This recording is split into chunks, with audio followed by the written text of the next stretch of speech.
राहुल गांधी। मैं राहुल जी को निमंत्रित करता हूं, आपको संबोधित करें।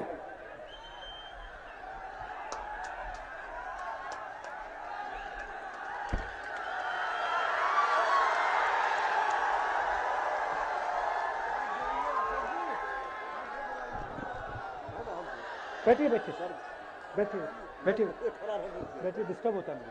वहां जाइए, यहाँ जाइए। शक्ति सिंह गोहिल जी, मदन मोहन झा जी, तारिक अनवर साहब, नदीम जावेद जी, कीर्ति आजाद जी, अजय सिंह यादव जी, वीरेंद्र राठौर जी, हमारे कैंडिडेट्स श्री अशोक राम जी, डॉक्टर नागेंद्र कुमार जी, कांग्रेस और गठबंधन के हमारे कार्यकर्ता भाई और बहनों, प्रेस के हमारे मित्रों, आप सबका यहां बहुत बहुत स्वागत, नमस्कार। और खासतौर से जो हमारी माताएं बहनें आई हैं, आपका भी यहां बहुत बहुत स्वागत, नमस्कार। कैसे हैं आप?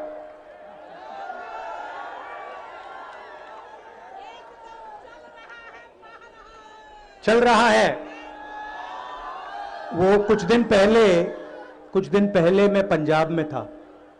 वहां पे नरेंद्र मोदी जी ने ये जो 3 बिल पास किए हैं, किसानों के विरोध वाले बिल, उसके लिए मैं गया था। और वहां का किसान, पंजाब का किसान काफी गुस्से में है। कुछ दिन पहले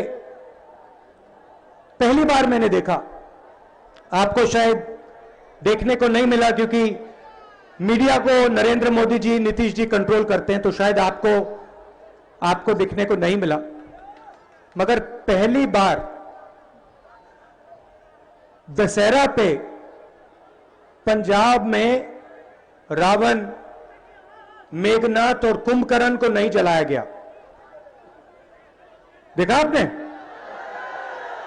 पहली बार नरेंद्र मोदी जी का पुतला दशहरा पर जलाया गया। मगर पंजाब के लोग बहुत होशियार हैं। एक तरफ उन्होंने अंबानी जी का चेहरा लगाया, दूसरी तरफ उन्होंने अदानी जी का चेहरा लगाया और बीच में उन्होंने नरेंद्र मोदी का चेहरा लगाया। मैं सच बोलूं तो मुझे अच्छा नहीं लगा, क्योंकि चाहे कुछ भी हो, नरेंद्र मोदी जी हमारे प्रधानमंत्री, देश के प्रधानमंत्री, तो मुझे अच्छा नहीं लगा। मगर यह सच्चाई है। सच्चाई यह है कि चाहे वो छोटा दुकानदार हो, युवा हो, किसान हो, मजदूर हो, इन सब के दिल में आज गुस्सा है। किससे गुस्सा है? नेशनल लेवल पे नरेंद्र मोदी से, बिहार पे नीतीश जी से। और ये गुस्सा एक दिन में पैदा नहीं हुआ, ये आस्ते आस्ते आस्ते आस्ते बढ़ता जा रहा है। 2006 में बिहार के किसानों पर आक्रमण हुआ। आपको याद होगा, पहले यहां मंडी का सिस्टम हुआ करता था, किसानों को एमएसपी दी जाती थी।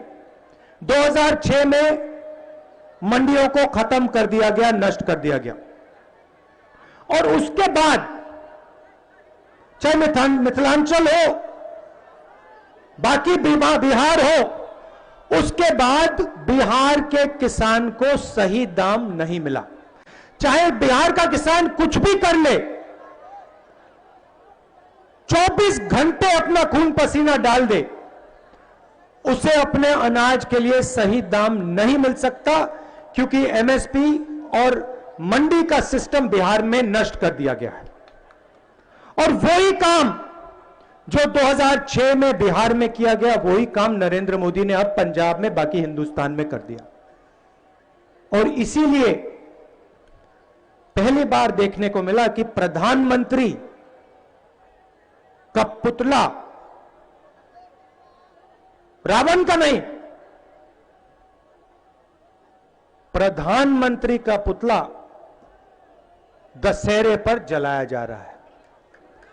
और देखिए, प्रधानमंत्री रोजगार की बात नहीं करेंगे।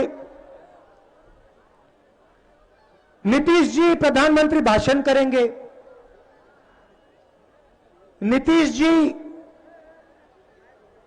तेजस्वी जी के परिवार के बारे में बोलेंगे, गलत बात बोलेंगे। नरेंद्र मोदी जी मेरे परिवार के बारे में बोलेंगे। मगर जो सवाल बिहार के सामने है,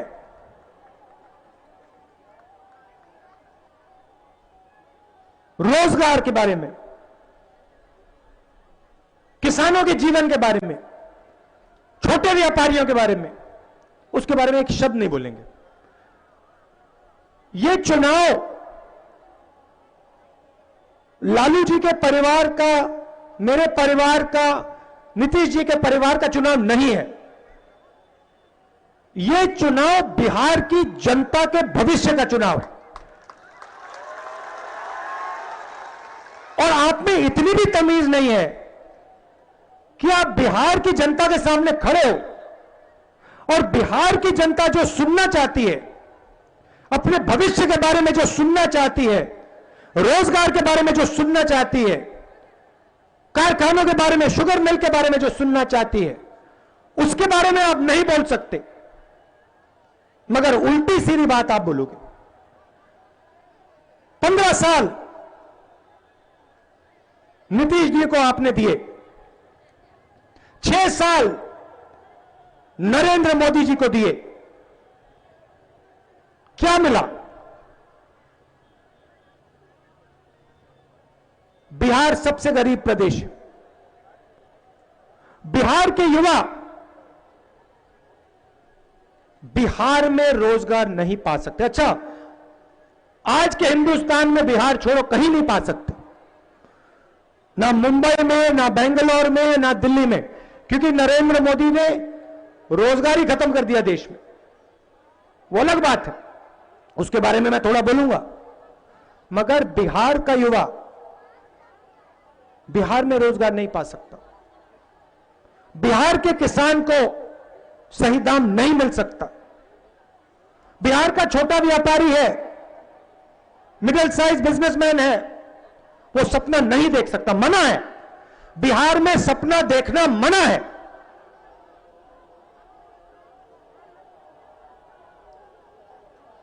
यह सच्चाई है। सपना देखना है तो बाकी हिंदुस्तान में जाओ, काम करना है तो मुंबई जाओ, और फिर जब आप मुंबई जाओगे, पंजाब जाओगे, फिर एक दिन नरेंद्र मोदी जी टीवी पे आएंगे, कहेंगे भाई और बहनों, 500 रुपए का नोट, 1000 रुपए का नोट मुझे अच्छा नहीं लगा। 500 रुपए का नोट, 1000 रुपए का नोट मुझे अच्छा नहीं लगा, मैं उसको रद्द कर रहा हूं। काले धन के खिलाफ लड़ाई है। आप सब लाइन में खड़े हो, भूखे मर जाओ, प्यासे मर जाओ, मगर मैं 500 रुपए, 1000 रुपए का नोट रद्द कर रहा हूं।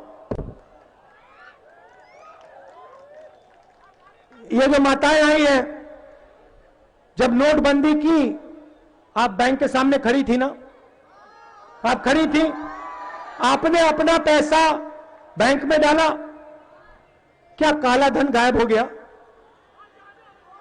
नहीं ना। पैसा कहां गया? पैसा गया सबसे बड़े उद्योगपतियों के हाथ में, नरेंद्र मोदी ने डाला। इसीलिए नरेंद्र मोदी जी का पुतला अकेला नहीं जलाया गया।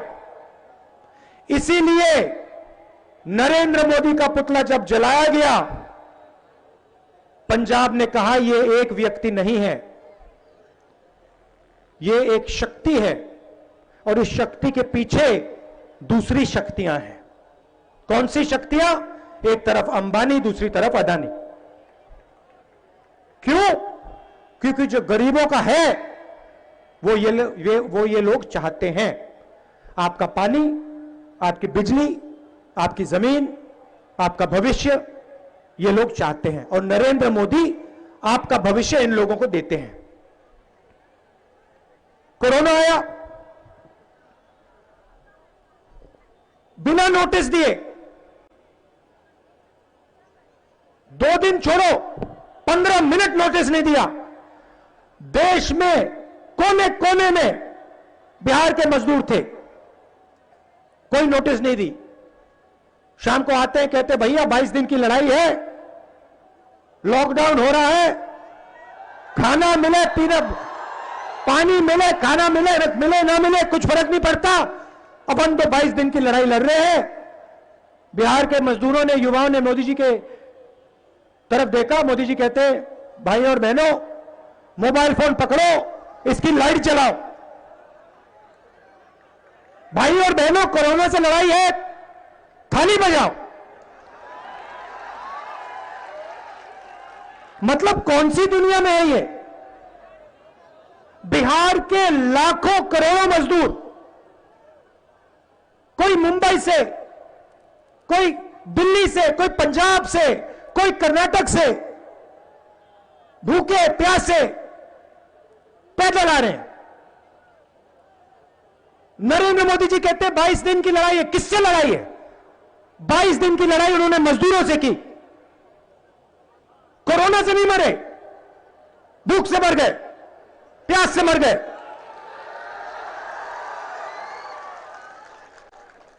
हमने नरेंद्र मोदी जी से कहा, नीतीश जी से कहा, ट्रेनों को चलने दीजिए, इनकी जेब में पैसा डालिए, मदद कीजिए इनकी। यह देश की रीढ़ की हड्डी है। बिहार का युवा, बिहार का छोटा दुकानदार,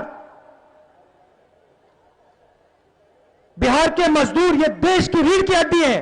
इनको बचाइए, क्योंकि अगर रीढ़ की हड्डी टूट जाएगी, देश बर्बाद हो जाएगा। कुछ नहीं, 1 रुपया नहीं दिया। मैंने प्रेस कॉन्फ्रेंस किए, दिन भर में कहता रह गया, थोड़ा सा पैसा व्यापारियों को, थोड़ा सा पैसा किसानों को, मजदूरों को दीजिए, नहीं तो हिंदुस्तान रोजगार पैदा नहीं कर पाएगा। नरेंद्र मोदी कहते हैं नहीं, मैं दूंगा तो सिर्फ इन 3-4 अपने मित्रों को दूंगा। लाखों करोड़ रुपए उनका टैक्स माफ किया, मगर मजदूरों को, किसानों को 1 रुपया नहीं दिया। और अब क्या हुआ? सारे के सारे छोटे बिजनेस, मिडिल साइज बिजनेस, सब के सब खत्म हो गए, नष्ट हो गए। आज यह देश रोजगार पैदा कर ही नहीं सकता, यह सच्चाई है। पड़ोस के सारे देश हमसे आगे निकल गए, हिंदुस्तान पीछे रह गया। यह सच्चाई है और आपको निर्णय लेना है। यह चुनाव बिहार के भविष्य का है। एक तरफ गठबंधन है, तेजस्वी जी हैं, मैं हूं। दूसरी तरफ बीता हुआ समय, नीतीश जी, मोदी जी। पुरानी बात है, आपने देख लिया बिहार में नीतीश जी ने क्या किया, हिंदुस्तान में नरेंद्र मोदी जी ने क्या किया, किसानों के साथ, मजदूरों के साथ क्या किया, आपने सब देख लिया। वायदा किया था 2 करोड़ युवाओं को हर साल रोजगार दूंगा, 15 लाख रुपए बैंक अकाउंट में डाल दूंगा। कोई वायदे पूरे नहीं किए। हमने भी वायदे किए थे, हमने मनरेगा का वायदा किया, पूरा किया, कर्जा माफी का वायदा किया था, पूरा किया, भोजन के अधिकार का वायदा किया था, पूरा किया। एक कमी जरूर है, मैं आपको बता देता हूं, साफ पहले ही बता देता हूं। एक चीज में हम उनका मुकाबला नहीं कर सकते, जिस प्रकार से वो झूठ बोलते हैं वो हम नहीं कर सकते। मेरी बस की नहीं है। उस मामले में वो आगे हैं। मैं आपको यहां गारंटी देने आया हूं, मैं आपको एक गारंटी देने आया हूं। गठबंधन की सरकार बनेगी तो वो सबकी सरकार होगी, हर जात की सरकार होगी, हर धर्म की सरकार होगी, हर डिस्ट्रिक्ट, हर ब्लॉक की सरकार होगी और बिहार के भविष्य की सरकार होगी। और ये जो हमारी माताएं बहनें आई हैं, इनकी सरकार होगी। किसी 2-3 उद्योगपतियों की सरकार हम नहीं चलने देंगे। काम होगा तो 2-3 उद्योगपतियों का नहीं होगा, काम होगा तो किसानों का, मजदूरों का, छोटे दुकानदारों का, स्मॉल मीडियम बिजनेसेस का। बात करेंगे तो शिक्षा की बात होगी, रोजगार की बात होगी, स्वास्थ्य की बात होगी। नरेंद्र मोदी जी के परिवार की, नीतीश जी के परिवार की बात नहीं होगी। आप दूर दूर से आए, इतना प्यार दिया आपने मुझे, इसके लिए बहुत बहुत धन्यवाद। नमस्कार, जय हिंद।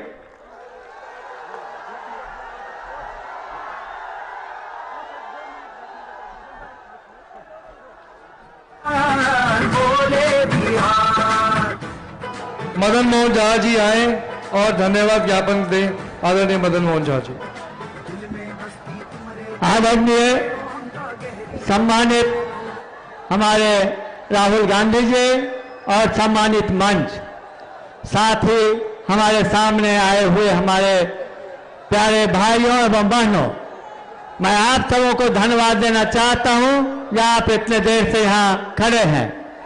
मैं मिथिलांचल की तरफ से अपने नेता का हार्दिक स्वागत करता हूं और आशा करता हूं कि आप लोग मिथिलांचल में एक समय था जब आप 10 सीट में से 9 सीट कांग्रेस को जिताते थे।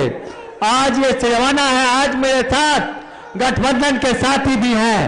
मैं आपसे आशा करता हूं कि आप हमारे नेता राहुल गांधी जी को आश्वस्त करें, जो हम 10 में से 10 सीट जिता करके महागठबंधन को मजबूत करेंगे। बस यही आश्वासन के साथ मैं आपको धन्यवाद देता हूं। जय हिंद, जय महागठबंधन।